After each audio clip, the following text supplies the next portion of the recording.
Les acteurs de la filière maïs se sont réunis ce 12 octobre 2022 à Ouagadougou pour faire le point du projet de réduction de la contamination du maïs et sous-produits à base de maïs par les aflatoxines au Burkina Faso, RECMA-BF.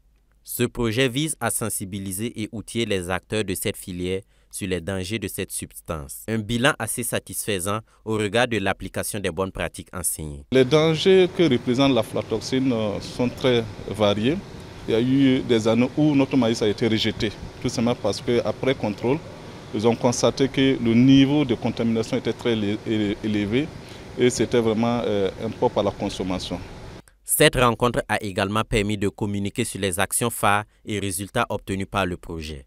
Les participants ont eu droit à des communications et des partages d'expériences. Laurent Domboué, un des participants, se dit satisfait de la tenue de cet atelier.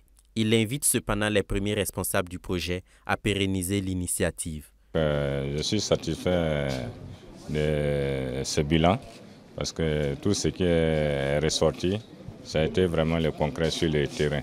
Bien vrai, le projet est fini, mais avec les formations reçues, c'est de travail vraiment à élargir, à toucher le plus grand nombre de nos producteurs. En plus des formations et sensibilisations, le projet RECMA-BF a également permis de booster la commercialisation du maïs local à l'international.